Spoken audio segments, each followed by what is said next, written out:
The notification popped up on my phone at 11:47 p.m., just as I was finishing my quarterly revenue reports for Sapphire Hospitality Group. Instagram alert. Your sister Jessica tagged you in a post.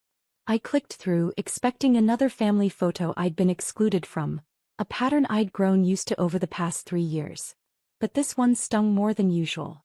The image showed my entire family lounging by a pristine infinity pool, tropical drinks in hand, designer sunglasses reflecting the Caribbean sunset. Mom and Dad looked relaxed in matching resort robes. My brother Michael had his arm around his wife Sarah, both grinning at the camera. Jessica posed in the center, her blonde hair perfectly styled despite the beach humidity. But it was the caption that made my chest tighten. Family vacation without the freeloader. Beach with umbrellas. Sometimes you need quality time with people who actually contribute. #blessed, #family time, #nadramamama, #adults only. 956 likes already. The comments were pouring in. Looks amazing. You deserve this. Family time is the best time. Sometimes you have to cut dead weight. Good for you for setting boundaries. I recognized the hotel immediately, the Grand Sapphire Resort in Turks and Caicos. The infinity pool with the distinctive glass edge, the hand-carved teak furniture, the signature blue tile work. I'd spent months perfecting those design details 3 years ago during the renovation. My phone buzzed with a text from my assistant. Olivia, the Grand Sapphire manager is requesting approval for a large group extension. The Thompson family wants to add 3 more days. Should I approve? Thompson. My family still used Mom's maiden name for travel, claiming it was easier for group bookings. They had no idea their freeloader sister had been comping their luxury accommodations for the past 2 years. I scrolled through Jessica's post again, reading the comments that praised her for cutting toxic people out. The irony would have been funny if it didn't hurt so much. I typed a simple comment, "Have fun." Smiling face with smiling eyes. Then I opened my laptop and pulled up the guest management system for all 37 Sapphire Resort properties.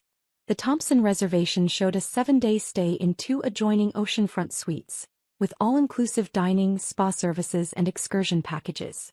Total value, $28,000. Listed as a VIP comp under my approval code. My finger hovered over the keyboard as I considered my options. The story of how I'd become the freeloader began 5 years ago, when I'd made the mistake of being honest about my financial struggles.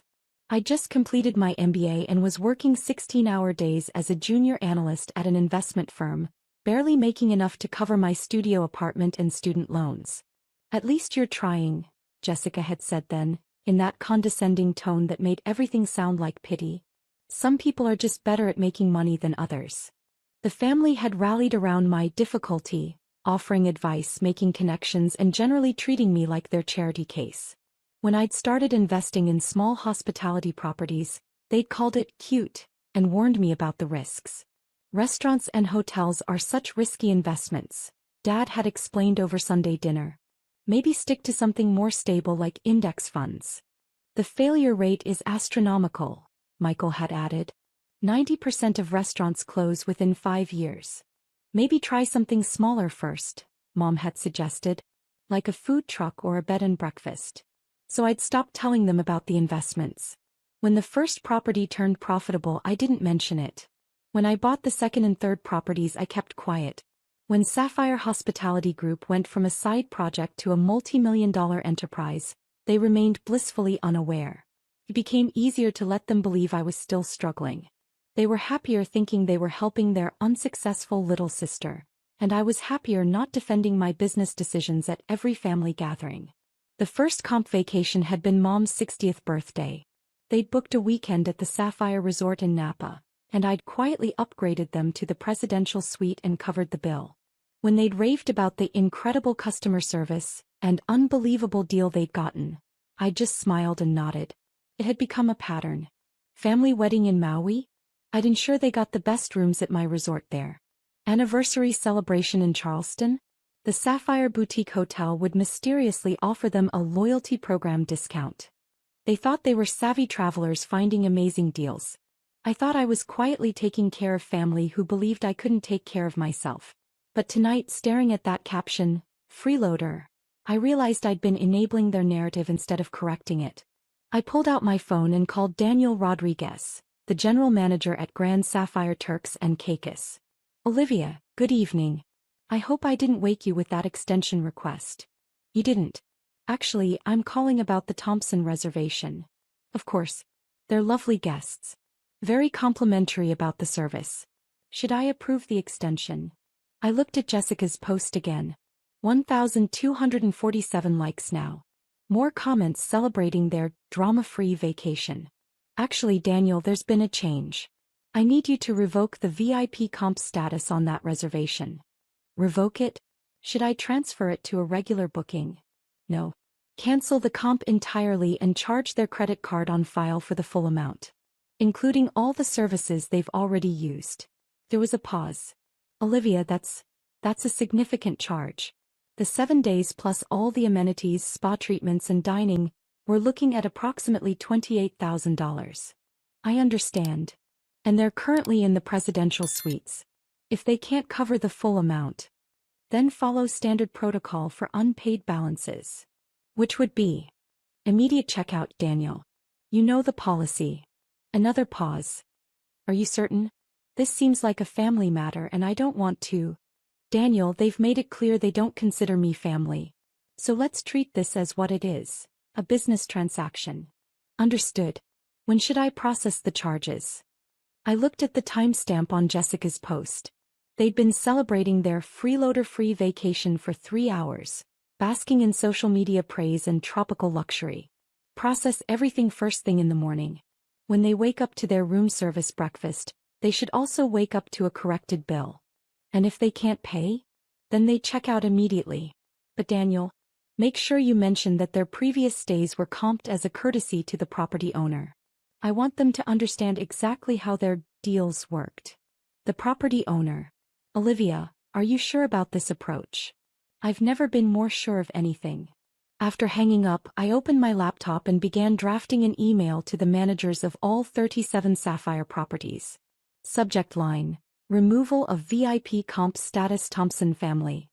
The email was brief and professional, instructing all properties to remove the Thompson family from any VIP lists and to charge full rates for any future bookings.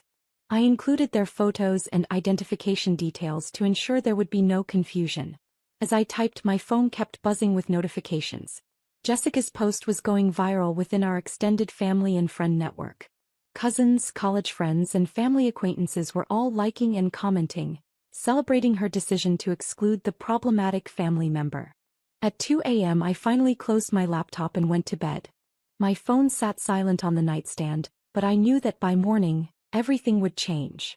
I woke at 7 a.m. to 17 missed calls and 43 text messages. The first call was from Mom at 6:23 a.m. Sophia, honey, there's been a mistake with our hotel bill. Can you call me? Then Dad at 6:31 a.m. There's some confusion at the resort. They're saying we owe $28,000. Obviously an error. Michael at 6:45 a.m. Sis, did you see what happened to Mom and Dad's hotel bill? This is crazy. But it was Jessica's message at 6:52 a.m. that made me smile. Sophia, they're trying to kick us out of the hotel. They say we owe thousands of dollars for comped rooms. Can you help? You work in hotels, right? I did work in hotels. I owned 37 of them. I called Daniel to check on the situation. Good morning, Olivia. I processed the charges at 6 a.m. as requested. The card was declined. Declined. Insufficient funds for the full amount. I spoke with Mrs. Thompson about payment options, and that's when things became interesting. How so? She insisted there had been a mistake, that they'd been getting comp rooms for years due to their family connections in the hotel industry. She specifically mentioned that her sister worked for hotels and had been arranging these deals. I felt a flutter of nervousness. What did you tell her? I explained that their comp status had indeed come through a family connection, specifically that the owner of Sapphire Hospitality Group had been personally covering their expenses, and that the owner had now revoked that arrangement. Did you mention my name? Not directly, but Mrs. Thompson became very insistent about speaking with whoever had been paying for their rooms. She seemed to think it was some kind of misunderstanding that could be cleared up with a phone call. My phone started ringing. Jessica. I should take this, I told Daniel. What's their checkout status? They have until 2 p.m. to settle the bill or vacate the suites. Hotel policy. I answered Jessica's call. Sophia. Thank God. This place has gone crazy. They're saying someone was paying for our rooms and now they're not, and we owe $28,000. That sounds stressful. It's insane. They won't tell us who was covering the rooms, just that it was a family member in hospitality. Mom thinks it might be cousin Rachel. She works for Marriott Corporate. Can you help us figure this out? You know hotel systems, right? Maybe you could talk to the manager and explain that this is obviously a computer error or something. I walked to my home office and looked at the wall of framed photos. Groundbreaking ceremonies, grand opening celebrations, industry awards. 37 properties across 12 countries, built from a single bed and breakfast investment 5 years ago. Jessica, I saw your Instagram post last night. Oh, that. Listen, it wasn't personal. We just wanted some family time without any complications. Complications. You know what I mean. Sometimes family dynamics can be challenging. And we thought it would be better to just keep things simple this time. By calling me a freeloader? I was just being funny. You know, social media humor. 956 people found it funny. Sophia, look, I'm sorry if that hurt your feelings, but right now we have a bigger problem. We're being asked to pay $28,000 or leave this resort in 6 hours. That does sound like a problem.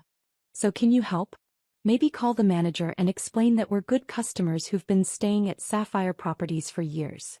I pulled up Jessica's Instagram post on my computer.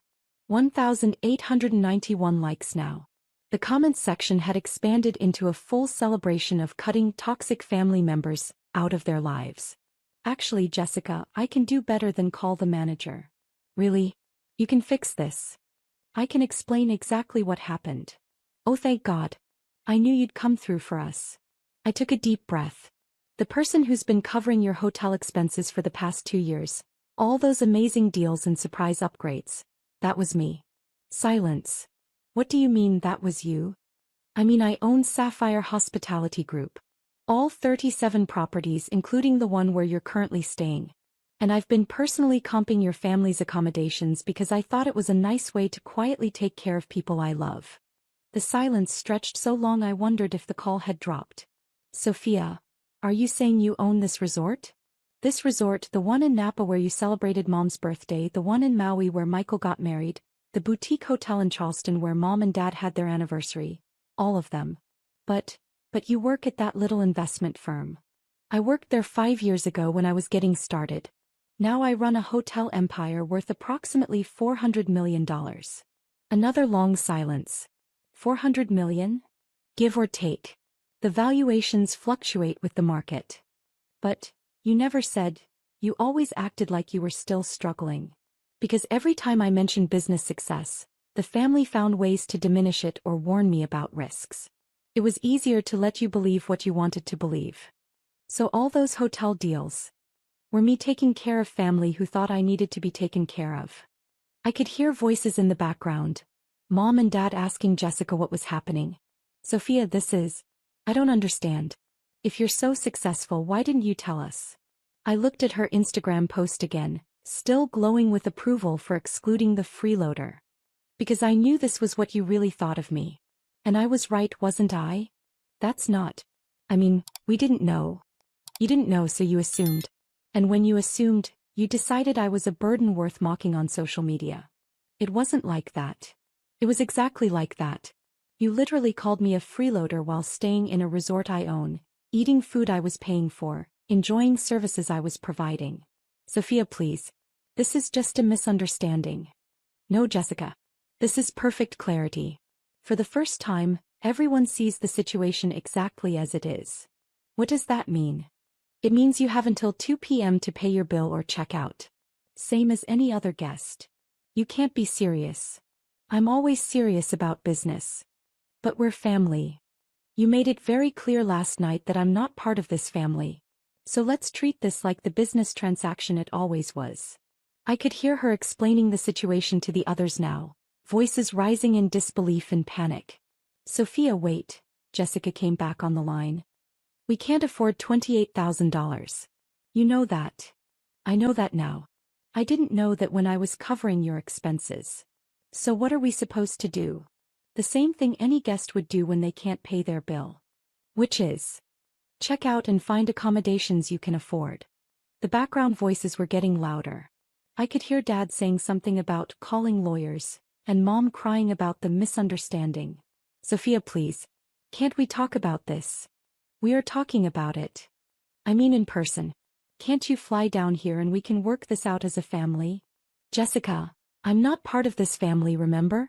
You made that very clear to 1,891 people. That was social media. That wasn't real. It felt real to me. Sophia, I'm begging you. Please don't do this. I looked out my office window at the city skyline. Somewhere out there were millions of people working hard, building businesses, chasing dreams. Most of them without family support, some of them despite family opposition. Jessica, I want you to think about something. What? For 2 years, I've been quietly supporting family who believed I was too unsuccessful to support myself. I've spent over $200,000 making sure you all had luxury vacations while you pitied me for my financial struggles. We didn't know. You didn't ask. You assumed. And last night, you celebrated publicly that you'd excluded the person who'd been making your celebrations possible. I could hear her breathing, but she wasn't speaking. Do you understand how that feels? Sophia, I'm sorry. We're all sorry. We had no idea. You had no idea because you never considered that I might have succeeded despite your predictions that I'd fail. We never predicted you'd fail. Dad said hospitality investments were too risky. Michael said 90% of restaurants fail. Mom suggested I try something smaller like a food truck. We were just trying to protect you. You were trying to manage me. And when I succeeded anyway, it was easier to stay ignorant than to admit you'd been wrong. Sophia, please. What can we do to fix this? I pulled up the hotel's payment system and looked at their bill.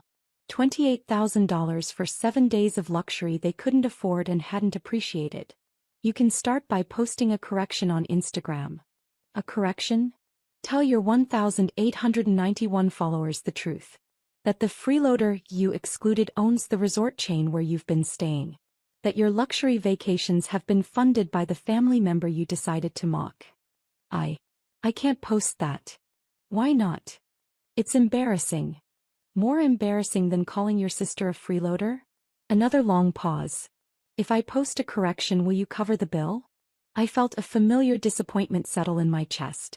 Even now, even knowing the truth, she was still thinking about what I could do for her instead of what she'd done to me. No, Jessica. That ship has sailed. Then what do you want? I want you to understand that actions have consequences. I want you to realize that the person you dismissed has been supporting you. And I want you to check out of my hotel and find your own way home. Sophia. I have a conference call with investors in 10 minutes. I need to go. Please don't hang up. Goodbye, Jessica. I ended the call and immediately blocked all their numbers. Then I called Daniel back. How are they handling the situation? About as well as expected. There's been some shouting in the lobby and Mrs. Thompson asked to speak with the owner. What did you tell her? That the owner's decision was final and that checkout was mandatory by 2 p.m. if the bill remained unpaid. And they're currently in their rooms, presumably packing. At 3 p.m., Daniel called to confirm that the Thompson family had checked out. They'd managed to book economy rooms at a budget hotel 20 miles away and had changed their flights to leave the next morning instead of staying the planned additional 3 days. At 4 p.m. my phone rang from an unknown number. I let it go to voicemail. Sophia, this is your father. We found a payphone at the airport. We need to talk about what happened today. This can't be how our family ends. Please call us back. At 6 p.m. another voicemail, this one from Mom. Sweetheart, I don't understand what happened, but I love you and we need to work this out. Please don't let money come between our family. At 8 p.m. a voicemail from Michael. Sis, Jessica told us what she posted on Instagram. That was wrong and we should have defended you. But this nuclear option is pretty extreme too. Can we find some middle ground? I listened to each message twice, then deleted them. 2 days later, Jessica posted again on Instagram. This time it was a single photo of an airport terminal with the caption, "Sometimes life teaches you humility in unexpected ways." Red heart hashtag lessons learned hashtag family hashtag grateful. No mention of freeloaders. No mention of me. No explanation to the 1,891 people who'd celebrated our family's drama-free vacation. But there was something else. Buried in the comments, a few people had started asking questions. Wait, didn't you post about excluding your sister? What happened? Are you guys okay? You looked like you were staying somewhere amazing, but now you're at the airport. Did something happen on your trip? Jessica hadn't responded to any of these comments. 3 weeks later, I received an email from Mom with the subject line, "Family meeting? Sophia, we'd like to arrange a time to talk with you about everything that happened. We realize we owe you more than apologies. We owe you recognition and respect for what you've accomplished. Would you be willing to meet with us? We could come to you wherever is convenient. Love, Mom." I stared at the email for a long time before responding. Mom, I appreciate the email, but I need more time. What happened wasn't just about the Instagram post. It was about years of being underestimated and dismissed by people who claimed to love me. I need space to figure out how to move forward.